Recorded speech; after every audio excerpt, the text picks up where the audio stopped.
ท่านก็สู่ปากคีชาแนลจ้ากับคอนเทนต์นี้นะครับจะเป็นการรีแคปนะครับ A Dog ครับ and a Plane EP5นะครับหมาหอบเครื่องบินน่ารักมากอืสมนุกมากตลกมากหายใจแทบไม่ทันเยอะมากโอ้หเลายอย่างมากออเอไปกับความอมากในหลากหลายรูปแบบนะครับแต่ก่อนจะไปพูดคุยกันต้องขอขอบคุณทุกการสนับสนุนนะครับอืไม่ว่าจะเป็นกามร โอนเงินมาด้วยการสแกนบัญชีนี้นะจ๊ะบัญชีนี้นะจ๊ะหรือว่าการ subscribe ไลค์หัวใจแชร์นะครับอันนี้ก็ต้องขอบคุณครับมากนะครับแล้วก็ขอบคุณมากเลยนั้นคือ GMMTV จ้า อืม GMMTV GMMTV ต้องเป็นไงขอบคุณเพราะว่าเราก็คหลักงจะมีเรารีแอคเรื่องไหนแล้วก็ต้องมีโครงการที่จะแบบต้องเชิญผู้กำกับมาพูดมาคุยกับเราใช่พี่ปอนเอาหรอถูกไหมก็ถือเออว่าใช้ใช่ไหมอ่าคลิปนี้เป็นเทียบหรอ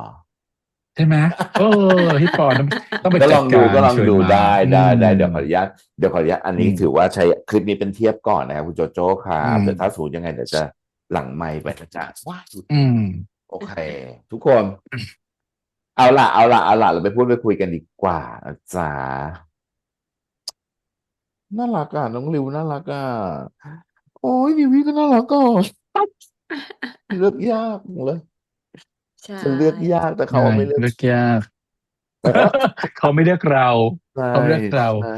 อืมช่องล่างพี่บอลก็จะเป็นหมาเห่าโตโต้อยู่วันยังค่แรงำเออมากอืมอืมแรงมากได้แค่เห่าโตโต้อืมหนูโตโต้น่าหนูน่าจะเห่าใคร ไม่มีที่ให้เห่าค่ะ ฉัน ฉันเป็นต้องอันไหนลองพูดฉันอซิไหนยู่พูดลองพูดซิฉันอยู่ทุกฝ่ายไหนลเองพูดฉันรถซิว่าออรเธอชอบตัวละคอืมรตัวไหนสิอ่ะว่ามาเออเอาตัวละครนะเอาตัวละครำอีต้องชอบโตพีนี้จะพูดถึงโต้นะชอบตัวละคคาแรคเตอร์ของรตัวโตโตโต้นะตัวโตอืโตมเพราะว่าคือถ้าเกิดพูดกันแบบฮาๆในยุคสมัยเราอะเรียกว่าเสี่ยวอืมแต่ความเสี่ยวนี่แหละมันน่าเอ็นดูน่าดูน่าเอ็นเนาะดูอืมจริงใจแบบชอบที่เขาสร้างคาแรคเตอร์ตัวโตโต้มาแบบนี้ อืมเพราะว่าหมาเห่าเครื่องบินนะการที่เครื่องบินจะมาแลนดิ้งแล้วมาเจอกับน้องหมาแล้วแลนดิ้งอีพีนี้น่ารักอยู่มันก็จะต้องสร้างอิมแพคคือถ้าเกิดจะเป็นแบบไม่ใช่ฟีลลิ่งเนี้ยคือมันเป็นผู้ชายอบอุ่นนะเอออืมแล้วมีความแบบอบอุ่นด้วยกวนตีนด้วยอ่ะเอ้าพูดตรงๆอ่ะอืมแรงมากเออแล้วหยอดไม่เลิก อืมหยอดตั้จงแต่ ริง EP แรกหยอดแบบเอาจริงทุกครั้งถึงแม้ว่ามันจะดูเหมือนล้อเล่นแต่ไม่ล้อเล่นนะจ๊ะอย่างเงี้ยๆนางไม่ใช่หมาหยอกไก่นะมันจะกินถูไก่จกแต่ว่าพริงๆจ้ะอถึงเวลาอืมความหยอกของเขาว่าพอถึงเวลาเขาก็ไม่เฉยกัดเนี่ยมีความเป็นสุภาพบุรุษใช่ใช่มากอืมเออแล้วอย่างที่พี่ปอนบอกอะโรลเลอร์โคสเตอร์นะ EP นี้คือมันแบบอืมเอ๊ะนี่เราจะเอาแค่คาแรคเตอร์หรือจะแคปเลย เอาไปเลยไงก็ แคปไปเลแคยเออปไปเลยชอบคาแรคเตอร์แล้วก็คือโยถ้างได้เกิดเทียบกับอีพีฉันรู้ที่แล้วอะอีพีที่แล้วยังเรายังรู้สึกว่ามันบาลานซ์มันอาจจะไม่เป๊ะเท่าไหร่เนาะมันอืมีอืมความแบบว่าพยายามจะแบบนะจับชูใช่ป่ะแต่ว่ามันก็มมีความแบบจะคอมเมดี้หรือความดิ่งมันยังรู้สึกว่ามันยังไม่ลงแบบคลิกกันเต็มร้อยอะไรอืมเงี้ยแต่อีพีเนี้ยมันเป็นการอกหักแบบคอมเมดี้อะ อ่าอ่าอืมอ่าที่มันทำได้ลงตัวคืออกหักเห็นสภาพบ้านคือรู้เลยว่าพังอืมเละเพราะว่าตัวคณิตในเรื่องคือเป๊ะไงสะอาดกลิ่นลาเวนเดออืมร์เดินอืเข้ามากลิ่นมเน่าอย่างเงี้ยแล้วเกลียดความแบบนางเอกมิวสิกเพลงรักอกหักเปิดมาเอแบบฟาดอหัวปั้งอกหักรักช้ำน้ำตาแตกแต่ขำชิเป่ง เออ อืเออมแล้วเล่นได้แบบว่าในมิวสิกเนอะขึ้นคาราโอเกะให้อีกต่างหากให้มันได้แบบนี้ชอบความแบบการนำเสนอของเขาที่แบบเขาอีพีเนี้ยกลับมาคมเหมือนอีพีแรกที่เรารู้สึกโอ้โหจังหวะมันเป๊ะเป๊ะเป๊ะเป๊ะเป๊ะแบบว่าอืมทุกอันอืมไม่มีพลาดอีพีเนี้ยแบบมาแบบคมมากคมเนาะคมคคมมใช่แล้วมันมาแบบอกหักรักคุดแบบคอมเมดี้ ชมวิวพระจันทร์แบบวิวรถไฟแบบคอมเมดี้ค ลอดลูกคอมเมดี้ เออเออแล้วแต่สุดท้ายอ่ะคือก็เปลี่ยนรถให้เราซึ่งมันมีซิเ u เ t ชันที่มันจะได้ไปถึงตรงนั้นซึ่งแบบว่ะเซอร์ไพรส์คือไม่ได้คิดว่าจะเอาตัวโอบอะชื่อในเรื่องชื่ออะไรนะ ไลออนไลไม่ได้ไลออนคิดว่าจะเอาไลออนมาจบท้ายแล้วสร้างซิทูเ t ชันให้สองคนนี้ได้มาแบบลงกันแบบนี้คิดแบบคิดไม่ถึงอ่ะเอามาไม่เป็นตัวคาดไม่ถึงเร่งปฏิกิด้วยริยาอย่างเงี้ยเออใช่ไหมอืมคือรู้แหละว่าอีพีเนี้ยยังไงสุดท้ายจบต้องมีจูบเอออืมแต่แต่เขาไปบียอนเนาะใช่มันไปมียอนแล้วเรารู้แล้วแหละว่าไอ้การที่แบบใกล้ละใกล้ละใกล้ละอย่างเงี้ยคือจังหวะมันจะค่อยๆพาอารมณ์เราเข้าไปทีละนิดทีละนิดทีละนิดแล้วพอจังหวะพอจูบปุ๊บมันจะรู้สึกแบบ เฮ้ยสักทีสะเทอะไรเงี้ยมันจะถึงใจเอะไรออเงี้ยแต่มันจบมันไปบียอนจูบไปเลยเพราะว่าด้วยความตัวเร่งปฏิกิริยามาอะไรเงี้ยนะอืมแต่ก็ชอบตรงที่แบบไม่ฉวยโอกาสกับคนอกหักเนี่ยมันคีปคาแรคเตอร์ของตัวละครชัดแล้วอืมตัวคณิตก็คืออยู่ในกรอบดีมาตลอดแล้วอยากจะประชดชีวิตอะเออแต่สุดท้ายมัน drive ไปถึงจุดหนึ่งที่มันแบบมันรู้แล้วว่านี่ไม่ใช่การประชดแหละมันคือความต้องการของคนสองคนน่ะอืมดีดีดีจังหวะตรก็งจังหวะตัดแบบเวิร์กหมดแล้วชอบเรื่องของรถบัมป์เนาะอืมกะแล้วว่าต้องมาเจอกันกลางรถบัมป์แน่นอนสนามที่จะต้องเป็นสนามปะทะค่ะแต่อืมเลือกเบี่ยงไปอย่างเงี้ยน่ารักน่าเห็นรักอาจจะกันว่าจะตื่นตันไปจะเอาสองไม่แปะกันอืมใช่ไหมแบบว่าจะเอาคู่นี้มาลงยังไงเนาะคู่ของเอ่ออะไรน้องนิดกับไอ้คนหนึ่งชื่ออะไรนะชื่อแต่เกิดไปนะน้องหาเวหาใช่ไหมเวว่าจะฮอมาไขว้นิวมาฟาดชิวพี่กันยังไงซีฮออะไรอย่างเงี้ยแล้วเขาก็ปลูกเรื่องปลูกราวมาดีละแล้วก็มีการเวทน้ำหนักอะไรอย่างเงี้ยแน่นอนว่าถ้าเราดูจากจำนวนของ4 พาร์ทอะไรอย่างเงี้ยคู่ของเอ่อ เตตะวันกับนิววี่ซึ่งเป็นคู่หลักก็จะมาน้ำหนักมากกว่าถ้าเกิดอยู่ในทุกของทุกพาร์ทเพียงแต่ว่าคู่ที่สองก็เริ่มนำเข้ามาในตอนพาร์ทที่3อะไรอย่างเงี้ยนำเข้ามาอะไรอย่างเงี้ยมีคุณคู่เธอเป็นคู่รองการให้น้ำหนักของทั้งสองคู่ก็แตกต่างกันแน่นอนแต่ว่าโอเคเข้ามาในบาลานซ์มันลงตัวเอามาผูกกันให้มาเจอกันอะไรอย่างเงี้ยให้มันคลี่คลายคือดำเนินเรื่องค่อนข้างจะเร็วแต่คมชอบถ้าถามว่าชอบคาแรคเตอร์ไหนชอบคาแรคเตอร์ของพี่โตโต้เหมือนกันที่จะเสริมป๊อป เชื่อตรงส่วนที่ว่าไอ้ตัวละครตัวเนี้ยเป็นตัวละครที่เราจะเจอในละครไทยเก่าๆเนาะเป็นแบบว่าถ้าเป็นแบบคลีเช่แบบเดิมๆอะนะแบบก็จะเป็นแบบว่าตัวละครที่เชยๆมาจากต่างจังหวัดนู่นนี่นั่นโน่นพูดจาติดเนออะไรอย่างเงี้ยแต่นี่คือมันเป็นตัวละครที่อาจจะมาจากเป็นคนที่ต่างคนละชั้นกันกับตัวละครของน้องคณิตแต่ว่าเขามีความคมเขามีความทันคนนะเขาไม่ใช่แบบว่าเป็นแบบเก่าอะที่ซื่อๆไม่ค่อยจะทันจะไงพี่ก็รักเจ้าเหลือเกินนู่นนี่โน่นอะไรอย่างเงี้ยแต่นี่ไม่เขามีความทันคนมีความการเป็นตัวละครที่แบบว่าโอเคถึงจะแบบว่าเป็นเบี้ยล่างกว่าแต่เป็นตัวละครที่สนุกทันสมัยไม่มาเป็นแบบเดิมๆที่แบบว่าไม่รู้เออยังไงก็ยอมเป็นตัวละครที่อะไรก็ได้อะไรเพราะเรารักเขาแล้วอะไรอย่างเงี้ยชอบการที่หยอดแล้วก็ลงเรทลามกตลอดเวลาของตัวละครตัวนี้แต่มันลงแบบว่ามันละการใช้เออศัพท์บัญญัติแต่ละอย่างที่ใส่เออใช่คือมันเป็นการที่แบบว่าเขาบอกว่านี่เป็นคนที่เป็นคนยังไงอะมันแบบบทที่แสดงตัวละครตัวนี้มากนะมีความกักขะมีความแอบลามกเออแต่ก็ไม่ฉวยโอกาสไม่ได้เอาโอกาสความเราเนี้ยไปใช้อะไรอย่างเงี้ยไม่ว่าจะเป็นการที่มันอยู่บ้านตัวเองหรือตัวเองไปบ้านเขาก็ตามอะไรอย่างเงี้ยรอจังหวะที่มันเหมาะสมจริงๆไม่ใช่ว่าคนอกหักแล้วจะไปทำอะไรอย่างเงี้ยเพราะว่าเป็นคนตัวละครที่น่ารักชอบ สับของนิววี่เองโอ้นิววี่นี่คือเขาแบบเนาะจริงๆแบบออร่าเขาแบบเลิศจเออริงๆฮะอีพีนี้เลิศจแบบริงขนาดอกๆหักยังสวยขนาดนี้จริงแล้วก็บอกว่าสมควรแล้วก็ควรค่าที่พี่ไลออนอยากจะมาแย่งคืนนะอืมแม้ว่ามันจะสายไปแล้วแต่เขาแบบนะสมควรจริงสมควรที่แบบว่าเป็นคนที่แบบมีมงอ่ะนะพี่ปอนว่าไงอีอีพีนี้พีหน้าไม่รู้ว่าพี่ไลออนจะไปหาหรือเปล่าไง อืมเออนึกออกเออปะ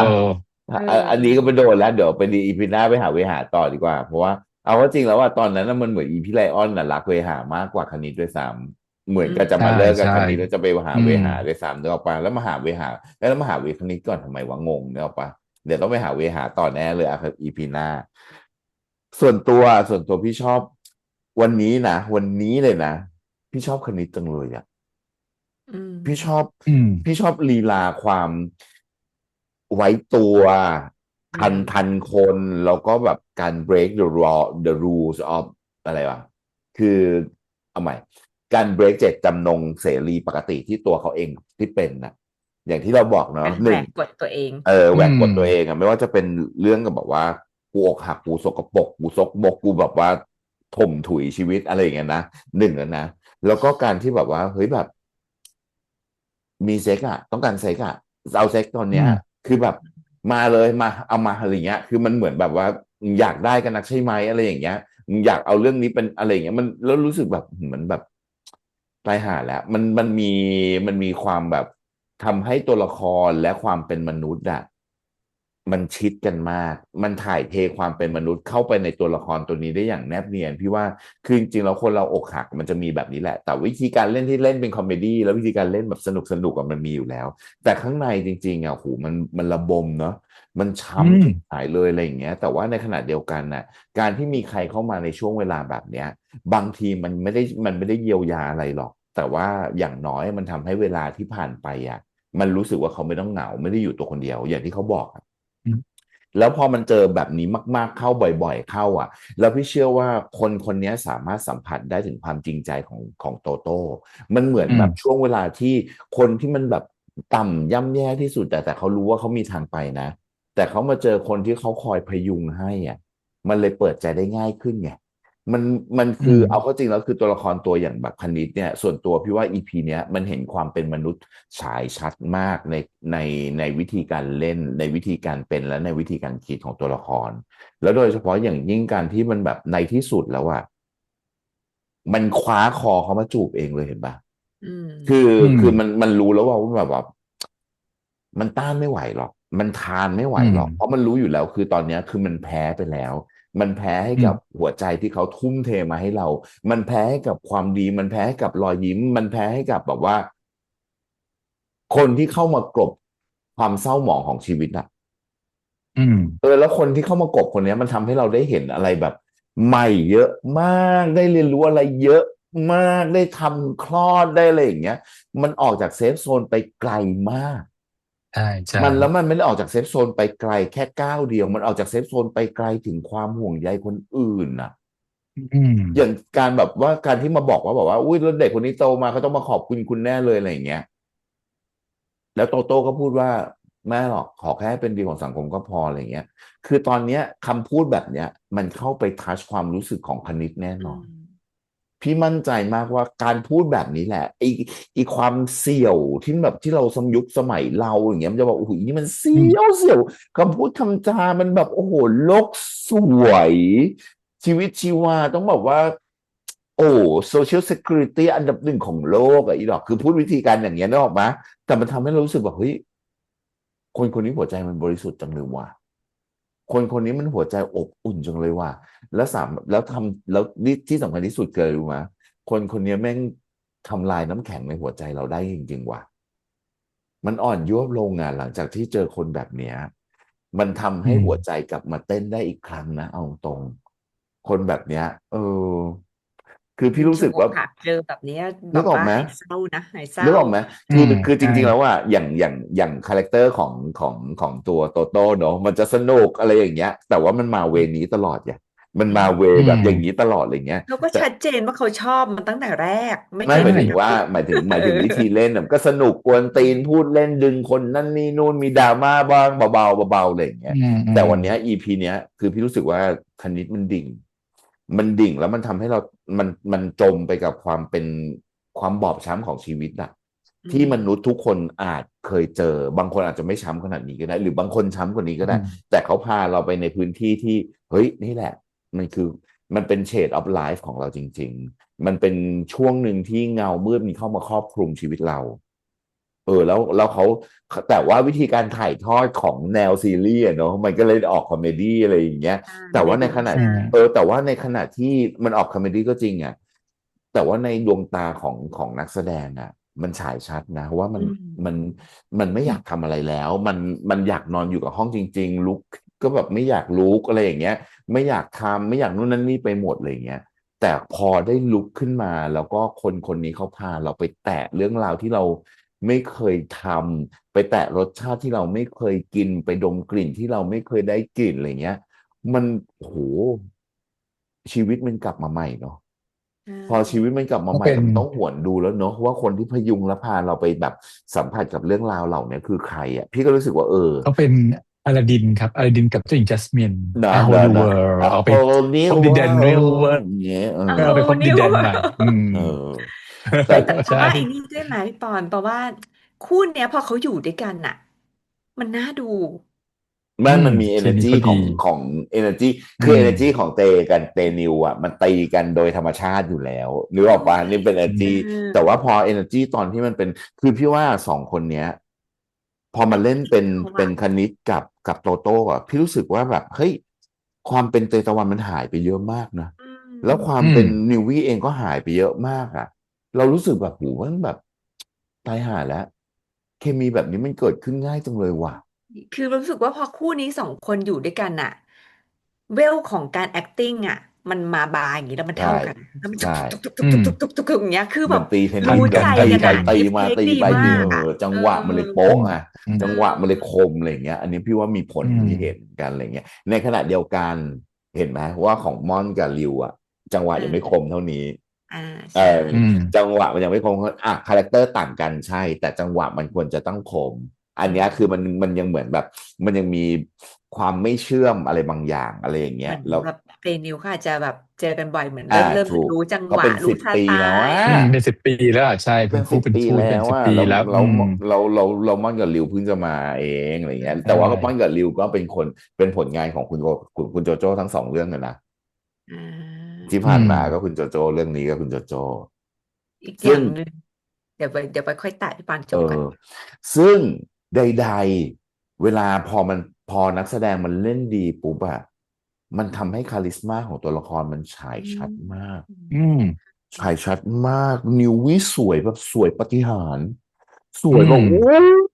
แต่เราจะสวยทุกมุมขนาดนั้นไปตีเทนสวยน่านิสที่ท่าแย่งชิงนึกออกไหมไปตีเทอืนนิสที่ท่ามแบบอะไรก็ยังสวยตีลูกแบดแบบอะไรอืมก็สวยอะไรอย่างเงี้ยมันดูแล้วแบบเฮ้ยเทำไมมันออแบบอะไรขนาดนั้นวะอะไรอย่างเงี้ยแล้วในขเนาณะที่เตตะะวันน่ะพอมันเล่นแบบไม่ห่วงหล่อไม่แบบก็มาริหล่อกาเป็โพนหล่อดขึ้นไปเลมาทันทียอะ อือืมหล่อมและเทพเลยอ่ะเตตะวันน่ะนึกออกป่ะในขณะอืมที่ม่อนนะก็ดูเป็นผู้ชายตัวใหญ่ไหล่เท่าหัวเด็กอะไรอย่างเงี้ยก็อืดูมแล้วรู้สึกแบบหูแม่งโคตรอบอุ่นเลยผู้ชายคนนี้อบอุ่นมากอืคือมถ้าโดนม่อนกอดรับรองได้กอดที่ตัวนะแต่อุ่นที่หัวใจอ่ะอือันนี้ต้องอืมามแน่นอนอะไรมอย่างเงี้ยในอืมขณะที่อืมริวก็หูเป็นแก้วเป็นแสง180กว่าแต่เหลือ150 ขออนุญาตซื้ออืคำนี้ได้มไหมเป็นแก้วเป็นแสง เป็นแสงจริงๆแต่เขาเป็นแก้วเป็นแสงจริงแต่ว่ามันแบบมาแล้วแบบโอ้โหเหลือ150อะตอนที่ยืนอยู่กับม่อนนะทั้งที่ริวสูงกว่าม่อนเนี่ยออกมาใชมันทำให้อืรู้มสึกได้เลยนะว่าแบบโอ้โหการที่ตัวใหญ่ไม่ได้หมายความว่าไม่ต้องการปกป้องนะอืมยิ่งตัวสูงใหญ่กว่าแล้วยิ่งแต่ก็ไม่ได้รู้สึกว่าแบบไอ้นี่อะอืมเออแล้วยิ่งตัวใหญ่อ่ะแล้วยิ่งถ้าถูกปกป้องอ่ะมันยิ่งแบบโอ้ยนึกออกไหม อือืมมน่ารักอะคือทุกคนมันเล่นดีหมดจนคาลิสมามันฉายชัดมากอะแต่ด้วยความอืมที่แบบตรงๆอย่างคู่ริวกับม่อนต้องไปอีกนะต้องไปอีกต้อืมองมีสนามให้เขาอีกอะไรเงี้ยมันถึงจะแบบจังหวะคาลิสมามันน่าจะก่อนนี้เลยแหละก่อนนี้เลยแหละเพราะ appearance มันสามารถสร้างคาลิสมาได้ระดับหนึ่งแต่ถ้ามีอินเนอร์นะ แล้วอินเนอร์มันชัดจริงๆมันใช่จริงๆอะมันจะยิ่งเหมือนแบบนิววี่กับเตตะเลิศเรื่องนี้เลิศของพี่ก็ประมาณนี้อืมอืมเพราะว่าไอ้เมื่อกี้ที่จะแตะก็คือจะแตะเล็กๆ2 จุดมันมี wording ขึ้นมาอันหนึ่งที่ตัวคณิตพูดว่าได้เป็นสจ๊วตทำงานดีอยู่บนฟ้าแล้วยังไงก็เออดีไม่พออะสำหรับพ่ออ่ะมันอืมก็เลยเหมือนกับยิ่งเป็นปมเล็กๆอยู่ในใจเขาอยู่แล้วยิ่งพอมาโดนหักหลังแบบเนี้ยก็ฉันก็ดีไม่พอไงเธออืมถึงจะไม่มีคนอื่นอะไรเงี้ยแล้วแล้วดูวอร์ดดิ้งของคุณพี่ไลออนแบบก็ดีตกลงจะได้เจ้ากันอืมแล้วก็กลับมาเหมือนเดิมได้แล้วคือแบบนะเอาความมั่นใจมาจากไหนก่อนพี่แทนที่จะรู้สึกผิถามว่าดนะพูดแค่แต่ยัดเนี้ย เยียดความผิดคนอื่นน่ะ อืสะเทืมอนไหมสะเทือนนะตัวคณิตสะอืเทือนมแบบสะเทือนแรงมากกับคำพูดใช่ง่ายใช่ๆเนี่ยอืมก็กลับมาเหมือนเดิมได้แล้วแบบเฮ้ยฉันเป็นอะไรอ่ะในสายอืตามจะทิ้งก็ทิ้งจะมีใหม่ก็มีใหม่จะดึงกลับก็ดึงกลับงี้เหรอเจ็บใจอืมซึ่งประโยคอย่างเงี้ยมันถึงได้ drive กลับไปหันไปหาโตโต้แล้วความมับจูบอืม อืมคือบทมันส่งให้เรารู้สึกว่าแบบเออมันดูไม่เคอะเขินกับการที่แบบหันกลับไปแล้วไปคว้ามาจูบอืมปากเราไม่ต้องอะว่าตัวละเออครมันไปแล้วโอเคได้ขนาดนั้นได้จริงเหรอวะอะไรอย่างเงี้ยใช่ถ้าเกิดอืมสมมุติแบบพี่ไลออนมาแบบกลับมาหาพี่เธออย่างงู้นอย่างเงี้ยอืมแล้วไปคว้ามาจูบเนี่ยจะตายแล้วไม่จะไม่ไม่จะไม่ใช่ไม่ใช่เกิดอิมแพคแบบเนี้ยอืมพอพูดเหอัมือนโอ้นนี้บทโอเค การดากลับมาหาพี่เธออย่างนี้เลยนะเมื่อกี้นะ แล้วเออล่ะเพลงรุ่นไหนอ่ะใช่ใช่บทมันส่งจริงๆต้องเอบทตรงเนี้ยที่อพูดมาอะไรอย่างเงี้ยยัดเยียดความใช่ผิดให้คือถ้าเกิดอะไรอย่างเงี้ยมาเว้าวออืมนแบบจะเป็นอีกฟิลหนึ่งไปเลยอืมเนี่ยนะแล้วพี่เลออนเลยบอกว่าตอนนี้มันดูมาตุ้มต้องเริ่มเสีนะเมื่อกี้ยดายแล้วล่ะว่าต้องเริ่มเสียดายตรงที่ว่าตอนที่อยู่กับตัวเองอ่ะอาจจะแบบว่าน้องนิดอาจจะไม่หฤทันขนาดนี้แต่เนี่ยอยู่กับพี่โจโต้นั่งแบบอื้อหือมาห่วงก้างเผ็ดเออขึ้นมาปุ๊บเนี่ยอันนั้นหเพราะก่อนหน้ามาเห่าเครื่นี้เนี่ยนะองบินนี่หมาห่วงก้างไม่เอไม่อ ด็อกเตอร์กำลังจะหมายคือถึงความคือเผ็ดของคือก่อนน้องเนทความเผ็ดความเผ็ดความเผ็ดของนิดอ่ะเพราะก่อนหน้านี้ปุ๊บเนี่ยที่เขาพ่ออ้างในการไปหาอีกคนหนึ่งเพราะว่ามันเหมือนกับจะไม่ลงตัวในเรื่องนั้นใช่ไหมอะอืตรงเนี้ยมเออแสดงว่าโตโต้เนี่ยมีอะไรที่สะกิดตรงนั้นของเขาได้นะจ๊ะแต่ว่าของพี่อบเองเนี่ยอาจจะไม่สามารถทำได้ อืม หรอโตโต้พกสวิชเหรอใช่นิดอนป้องอือย่างงี้มล่ะ เออนะเธอในสิ่งเอที่มันถูกอเธอได้อะไม่ใช่ว่าเขาแบบว่าตอนนี้นเนาะเป็นเพราะมันเหมือนกับเรื่องนี้ที่เป็นเรื่องที่ไม่ลงตัวของคู่นี้อะที่ทำให้แบบว่าไปนอกใจไปมีหาใหม่หาเพิ่มอืมแต่บางทีอ่ะดีแค่ไหนแต่ไม่เคยพอสำหรับคนอย่างไลออนก็เป็นไปได้เหมือนกันนะอืมก็เป็นไปได้เหมือนกันก็เป็นก็เป็นไปได้เหมือนไปได้เช่นกันกันอะไรอย่างเงี้ยก็เลยก็เลยบอกว่าอีกอย่างหนึ่งที่อยากจะพูดคือเรื่องนี้มันสร้างตัวละครที่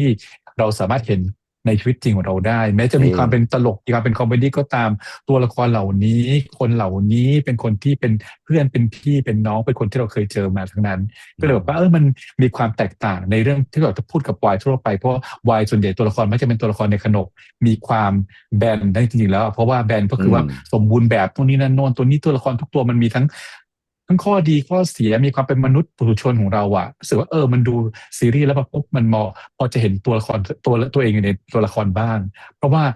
มันเป็นคำถามที่คนที่เป็น LGBT หลายๆคนนะพูดบ่อยเวลาเราคุยกับเพื่อนที่แบบเป็น LGBT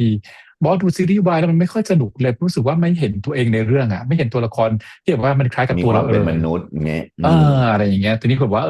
ต้องชมว่ามันเป็นตัวละครที่เราเห็นแล้วก็แม้กระทั่งคนที่อาจจะไม่ใช่ LGBT ก็ตามความรักในรูปแบบนี้หรือการนอกใจการผิดหวังการตรงเนี้ยหรือคนการที่ไปเริ่มต้นใหม่ต่างๆนานาเนี่ยเพราะว่า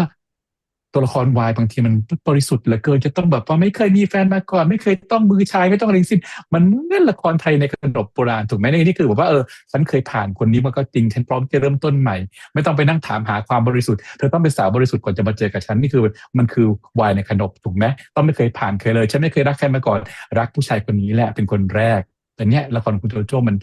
นเป็นวายอีกรูปแบบหนึ่งอะเป็นวายที่ค่อนข้างจะเรียลจริงๆอืมแล้วออกมาสนุกด้วยใช่ใช่อืแล้วเรื่องได้สนุกมแล้วเรื่องสนุกแล้วก็บอกว่าเป็นวันศุกร์ที่สุดจริงอืๆที่มีซีรีมส์เรื่องนี้อีกอย่างหนึ่งพี่ว่าเขามีความครบรสมีความกลมกล่อมเองเพราะว่าเอาเข้าอืมจริงแล้วแสงดีอืเสียงมอืมเพราะใช่เล่นดีภาพเพิ่มอะไรอืมเงี้ยแล้วมันลื่นไหลพอไดนามิกมันดีปุ๊บอ่ะมันเลยทำให้เรารู้สึกว่ามันสมูทไปหมดการหยิบอืมจับอะไรมาเป็นพิเศษมันจะไม่เห็นอะไรเป็นพิเศษเลยเพราะมันสมูทไงมันกลมไปด้วยกันหมดอะไรครับอย่างเงี้ยบทดีโอ้โหมันเลยรู้สึกแบบโอ้ตายละ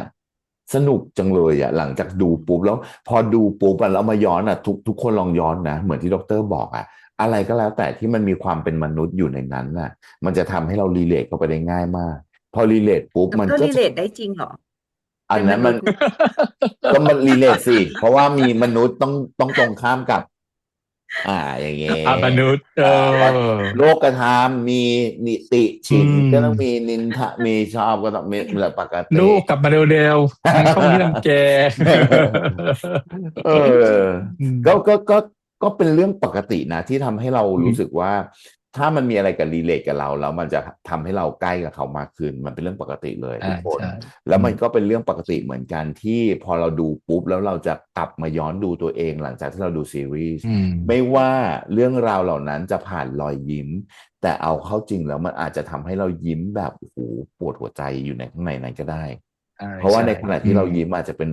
ชีวิตที่เราเคยผ่านมาแล้วก็ได้ ใช่ เราเคย ใช่ ร้อง ว่า ไห้แบบนี้มาแล้วด้วยซ้ำอะไรอย่างเงี้ย จริงบอกว่าไอซีนอกหักกับตอนที่ทำคอมเมดี้ขนาดนั้นตอนเปิดอะเชื่อป่ะหลายๆคนก็มีอึกอะคือสภาพเดียวกันแบบนี้เคยผ่านมา รับ แล้ว รอง ฉันเคย นะ เป็นแบบ ไม่ นี้ แล้วมัน อะไรอย่างเงี้ย แต่มันจะกลายมาเป็นว่า ฉันกลับมาหัวเรอยยอกับช่วงชีวิต ใช่ ช่วงนั้นที่ฉันเป็นนะ อืม แล้ว ใช่ เราก็มาตั้งคำถามว่ากูต้องเป็นขนาดนั้นเลยเหรอช่วงนั้น อื น่ะ ม อะไรอย่างเงี้ย อื ก็ ม เคย เพราะ เป็นไปแล้ว เพ อะไรอ ราะ ย่างเงี้ย มันผ่านไปแล้ว แต่เชื่อ อื ไหม ม ช่องล่างฉันเนี่ยแน่นอ เออ นดราม่าจะเต็มแบบนั้นน่ะ ไม่ได้กินเธอต้องเยอะกว่านั้นแน่นอ เอน อ ถูกต้องจ้ะถูก เอ ต้อง อ จ้ะ เออ จะต้องมีขวดแบบเรียงรายตามพื้นด้วย เยอะมากมาย เออ เพราะฉะนั้น เออ การที่อ่านนิทานอีสปเรื่องนี้สอนให้รู้ว่า อื อะไรก็ ม แล้วแต่ที่มันผ่านไป มันตลกได้ตลอดแหละ เพราะฉะนั้นน่ะ อืม หลังถ้าเธอยังเผชิญชีวิตและยังเผชิญปัญหาแบบนี้อยู่ เธอเชื่อใช่ไหมหลังจากที่เธอผ่านไปเธอจะยิ้มได้ แล้วมันเธอก็อาจจะหัว ถาม เราะ คนนี้ที่อยู่มานานมากพอที่จะพูดได้เถอะ 3 คนรวมกัน100 กว่านะจ้าจะ150เอา เอาไม่ใช่200เหรอ แรง โอเค โอเคครับทุกคนวันนี้ต้องขอบคุณทุกคนมากๆนะครับสำหรับ อื การ ม ที่มาใช้ชีวิตไม่ใช่มาใช้เวลาร่วมกันกับพวกเรานะครับ อืม ตั้งแต่วินาทีแรกจนถึงวินาทีนี้ มันน่า ครับ รักมากจริง ๆ แล้วก็น่ารักมากไปกว่านั้นคือทุกคนสนับสนุนพวกเราเนาะ อืม ไม่ว่าจะเป็น คอม กา เม ร นต์ก็ยาวอะไร โอ้โห ต่างๆชอบ โอน มาก โอนเงิน อื เข้าม สู่บัญชีนี้ด้วยการสแกน ใช่ หรือว่ามาคอมเมนต์มาแบบว่า เม้น มา ต์ เฮ้ย อื มาม แชร์กันว่าแบบว่า เอ๊ะพี่ไม่เห็นด้วยนะคะ อุ้ย เอ เห็นด้วย อ กับพี่ป๊อปมากเลย ใช่ อะไรอย่างเงี้ย อืม เอา อื เล ม ยเต็มที่เรื่องนี้แหละ พื้นที่ ดี แบบ มา นี้ ก แหละ ที่ ที่ ได้ เรา เห็น ดีใจ ต่างคือส มา นุ ก กมาก อื อัน ม นี้เรา ทุ ดี กค ใจ น มาก มีความคิดเป็นของตัวเองไม่ใช่ว่าเราจะถูก ใช่ ด้วย ใช่ถูกต้องถูกต้อง เห็นไหม อื ว่าม เรา3 คนบางทีก็ไม่ได้ตรงกันเด้อนึกออกไหม แต่ความที่มันไม่ตรงกันเนี่ยมันทำให้โลกเราสวยงามมากขึ้น เพราะว่า ใช่ เรายิ่งเห็นแง่ต่างๆของแต่ละคนมากขึ้นด้วยทำให้เรา อืม เห็นกว้างมองไกลมากขึ้นทุกคนเชื่อพี่ อืม และนี่ก็ ใช่ เป็น แล้ อีก ว สาเหตุหนึ่งที่เราอยากชวนทุกคนมาคอมเมนต์กันนะจ๊ะมาคอมเมน อื ต์ ม มาพูดมาคุยกันเยอะๆนะครับ หรือเธอจะเอาคลิปฉันไปในช่องทางอื่นใดๆก็ยินดีแต่แฮชแท็กให้นิดนึงจะได้ตามไปพูดไปคุยกันนะครับปากทิ้ง ใช่ ชาแนลนะครับไม่ว่าจะเป็นภาษาไทย อื หรือ ม ภาษาอังกฤษก็ตามแต่ฝากด้วยนะจ๊ะเอาล่ะวันนี้พวกเรา3 คนต้องขอบคุณทุกคนมากๆแล้วขอบคุณมากไปกว่านั้นคือ GMMTV ด้วยนะครับรวมถึงนักแสดงทีมงานและทุกๆคนที่มีส่วนเกี่ยวข้องกับ A Dog and a Plane นี่ไง อืม มาเอาไปวินจ้าไปแล้วเนาะ3 คนเนาะเจะได้ในคลิปหน้าจะ ครับ สายฝากด้วยครับสวัสดีครับ สวัสดีครับ บ๊ายบาย บ๊ายบาย น่ารักจ้า